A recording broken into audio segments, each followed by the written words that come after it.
Vamos a volver al tema legal porque quiero escucharla a la doctora Graciana Peñaforte, amiga de la casa, abogada y legisladora porteña de Unión por la Ciudad. Hola Graciana, bienvenida. Pablo Dugan te saluda. ¿Cómo estás? Hola Pablo, ¿cómo estás vos? Bien, bárbaro. Contame un poquito cómo estás viendo, estamos hablando ahora del aspecto político, pero bueno, lo tuyo es más, o lo que vos quieras hablar de este decreto, de este mega decreto, a mi juicio, de lo peor que le ha pasado a la democracia desde hace 40 años, ¿no? ¿Qué pensás vos? Mira, yo creo que el decreto es un decreto absolutamente deficiente. Vos sos abogado y sabés que si un alumno de Derecho Constitucional te presenta un modelo de decreto como este, lo bochás de inmediato. Sí, dice que se puede reformar el Código Civil a través de un decreto de necesidad de urgencia, ¡afuera! Voy más lejos, no solo no se puede reformar el Código Civil, no se pueden dictar regímenes generales a través de decretos de necesidad y urgencia. Claro. Pero antes de meternos en ¿Cuál sería, por ejemplo, para dar un ejemplo a la gente? Y te puedo dar un caso de la Corte. En un momento se trató de reformar por decreto de necesidad y urgencia el régimen jubilatorio de miembros de las Fuerzas Armadas. Claro. Y la Corte dijo, no señor, mire, es un caso que se llama Pino Severino. La Corte dijo, no, mire, el decreto de necesidad y urgencia no sirve para reformar regímenes generales. Pero voy a decir algo que es aún más grave. A mí me parece que el decreto tiene un problema tremendo, y es que no acredita la necesidad y la urgencia. Claro. Explícame la necesidad y la urgencia de derogar el régimen de tierras o de convertir los clubes deportivos en sociedades anónimas. No hay ninguna razón que fundamente eso.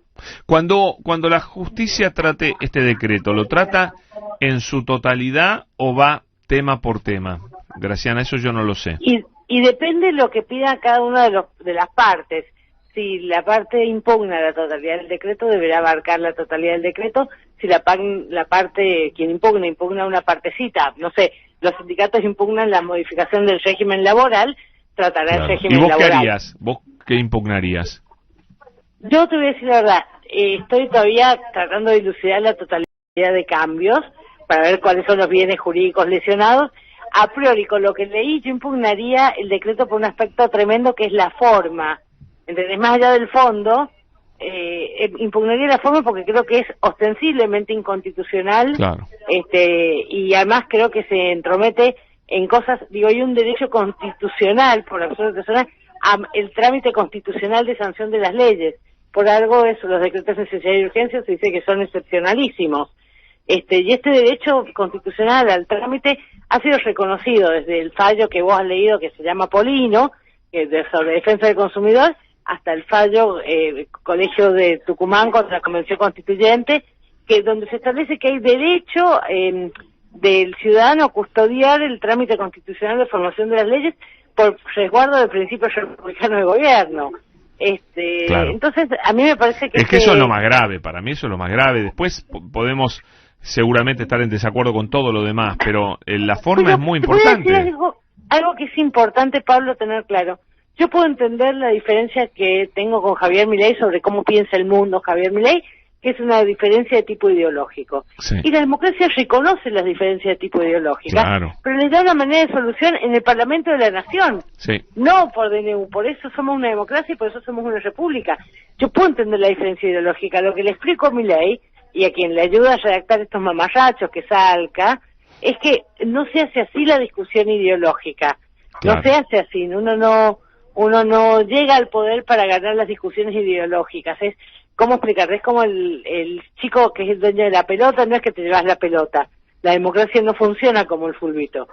Porque una cosa que uno ve es que yo digo que Milei no sabe negociar, no entiende la negociación política. Pero ¿cómo va a negociar si no es capaz de resistir una entrevista donde alguien le haga una repregunta? Claro, exactamente. Es decir, esto te pasa cuando llegas a gobernar sin haber pasado por algo que todos los gobernantes tenemos que pasar, que es la facultad de tolerar la crítica y el disenso. Eso sí, es parte de gobernar, no tal vez la parte más fea de gobernar, pero hay que saberla afrontar, porque si no te pasan estas cosas, te llenas de un séquito de aplaudidores que no te dicen cosas tan básicas como, señor, usted hizo un decreto de necesidad y urgencia y se olvidó de ponerle la fecha de vigencia, así que sigue aplicando el Código Civil, explíqueme la necesidad y urgencia, le contestaría yo. O sea, son errores groseros. Groseros.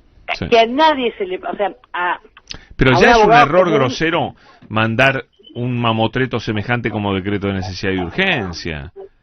Ya es otro error gravísimo. Hay leyes derogadas que las vuelve a derogar el decreto. Deroga leyes no por su actual redacción, sino por su primigenia redacción. Tiene algunos errores de forma, ni hablar de los considerados, donde usa adjetivos en lugar de explicar la necesidad y urgencia. Yo entiendo que una ley le parezca horrible, repito, pero esa ley la tiene que ir a discutir al Congreso, no la puede modificar por DNU. Qué increíble. Gracias, Graciana. Un beso grande. Un abrazo grande. Hasta luego. Chao. Graciana Peñafort, abogada y legisladora porteña de Unión por la Ciudad. 7:30. Noticias en Radio 10.